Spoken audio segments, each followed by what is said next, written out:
बिहार की सियासत से लेकर सड़क और स्कूल तक हर बड़ी खबर आपको मिलेगी 10 गुना रफ्तार से। तो चले शुरू करते हैं आज सुबह की बिहार की 10 बड़ी खबरों का सिलसिला। लेकिन उससे पहले एक नजर आज की मुख्य हेडलाइंस पर।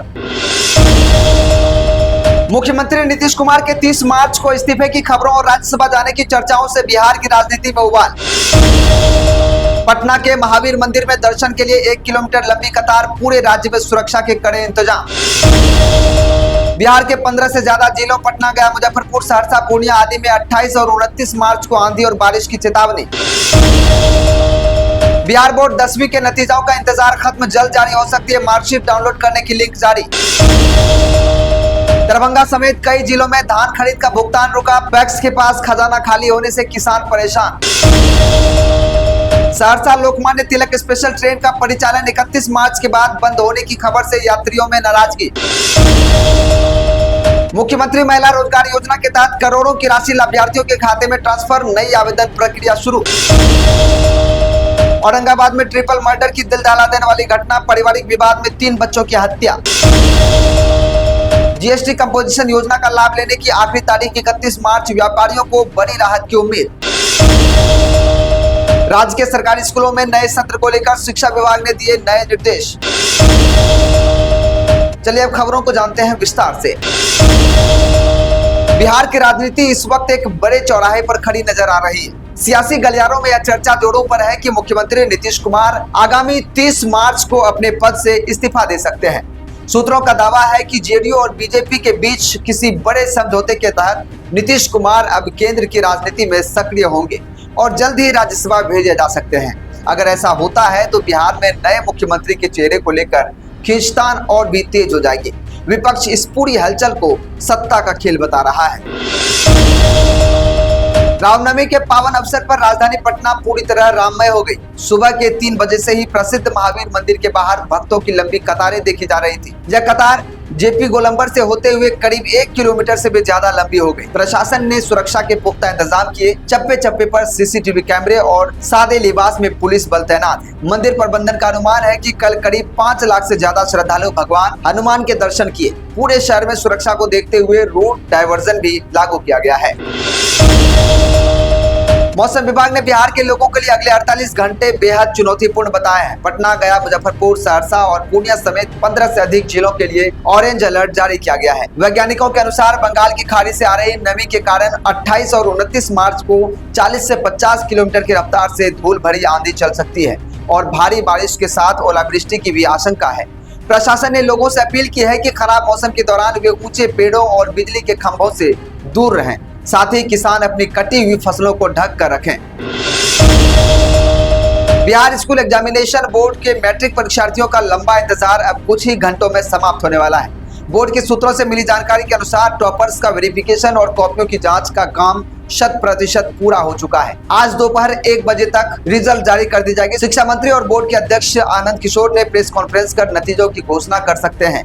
छात्र अपनी मार्कशीट बिहार बोर्ड की आधिकारिक वेबसाइट पर biharboardonline.gov.in पर चेक कर पाएंगे। इस बार पिछले साल के मुकाबले बेहतर रिजल्ट रहने की उम्मीद जताई जा रही है।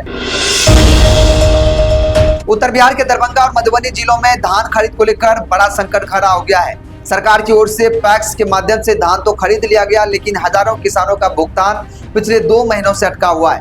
पैक्स अधिकारियों का कहना है कि उनके पास फंड की भारी कमी है, जबकि किसानों का आरोप है कि भुगतान न होने के कारण वे रबी की अगली फसलों के लिए खाद और बीज नहीं खरीद पा रहे हैं। नाराज किसानों ने जिला मुख्यालय पर प्रदर्शन की चेतावनी दी है और सरकार से तुरंत हस्तक्षेप कर उनके बकाये के भुगतान की मांग की है।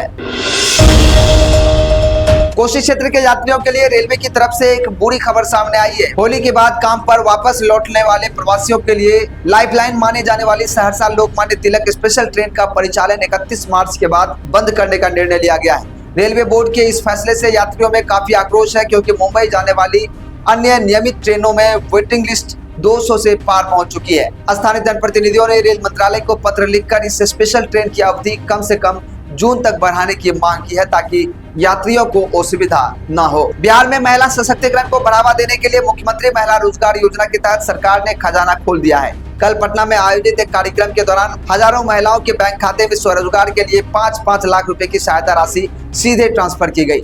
इस योजना का मुख्य उद्देश्य महिलाओं को छोटे उद्योग जैसे सिलाई, कढ़ाई, अचार, पापड़ और कुटीर उद्योग से जोड़ना है। इसके साथ ही नए आवेदनों के लिए पोर्टल को फिर से खोल दिया गया है। आवेदन करने वाली महिलाओं को ट्रेनिंग और मार्केटिंग की सुविधा भी सरकार ही मुहैया कराएगी। व्यापार जगत के लिए 31 मार्च की समय सीमा बहुत महत्वपूर्ण है। बिहार के वाणिज्य कर विभाग ने स्पष्ट कर दिया है कि जीएसटी कंपोजिशन स्कीम का विकल्प चुनने वाले व्यापारियों के पास अब केवल 3 दिन शेष हैं। अगर व्यापारी इस समय सीमा के भीतर आवेदन नहीं करते हैं तो उन्हें नियमित टैक्स प्रणाली में रहना होगा, जहां कागजी कार्रवाई ज्यादा जटिल होती है। इसके अलावा जिन व्यापारियों का ऑडिट पेंडिंग है उन्हें भी 31 मार्च तक सभी दस्तावेज अपलोड करने के लिए निर्देश दिए गए हैं। विभाग की ओर से व्यापारियों की सहायता के लिए विशेष हेल्प डेस्क भी बनाए गए हैं। औरंगाबाद जिले के एक शांत गांव में कल रात जो हुआ उसने सबको झकझोर कर रख दिया। एक मामूली घरेलू विवाद ने इतना उग्र रूप ले लिया कि एक व्यक्ति ने अपने ही परिवार के 3 मासूम बच्चों की कुल्हाड़ी से काटकर हत्या कर दी। घटना के बाद आरोपी मौके से फरार हो गया, जिसे पुलिस ने आज सुबह पड़ोसी जिले की सीमा से गिरफ्तार कर लिया है। गांव में भारी पुलिस बल की तैनाती की गई है और तनाव का माहौल बना हुआ है। शुरुआती जांच में पता चला कि जमीन और संपत्ति को लेकर परिवार में लंबे समय से विवाद चल रहा था, जिसकी वजह से इस घटना को अंजाम दिया गया। व्यापार जगत के लिए 31 मार्च की समय सीमा बहुत महत्वपूर्ण है। बिहार के वाणिज्य कर विभाग ने स्पष्ट कर दिया है कि जीएसटी कंपोजिशन स्कीम का विकल्प चुनने वाले व्यापारियों के पास अब केवल 3 दिन शेष हैं। अगर व्यापारी इस समय सीमा के भीतर आवेदन नहीं करते हैं तो उन्हें नियमित टैक्स प्रणाली में रहना होगा, जहां कागजी कार्रवाई ज्यादा जटिल होती है। इसके अलावा जिन व्यापारियों का ऑडिट पेंडिंग है उन्हें भी 31 मार्च तक सभी दस्तावेज अपलोड करने के लिए निर्देश दिए गए हैं। विभाग की ओर से व्यापारियों की सहायता के लिए विशेष हेल्प डेस्क भी बनाए गए हैं।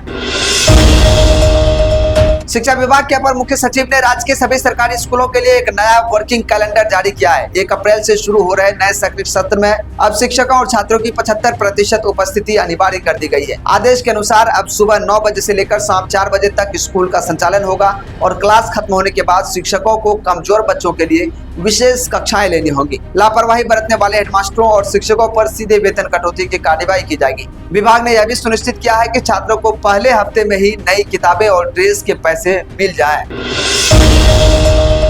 तो ये थी बिहार की आज की 10 बड़ी और विस्तृत खबरें। उम्मीद है आपको ये जानकारी पसंद आई होगी। बिहार की हर पल की खबर और विश्लेषण के लिए हमारे चैनल को अभी सब्सक्राइब करें और वीडियो को ज्यादा से ज्यादा शेयर करें। वीडियो को लाइक करें और वीडियो कहां से देख रहे हैं कमेंट करके जरूर बताएं। कल फिर मिलेंगे इसी समय इसी तरह की खबरों के साथ। तब तक के लिए हमें दीजिए इजाजत। नमस्कार।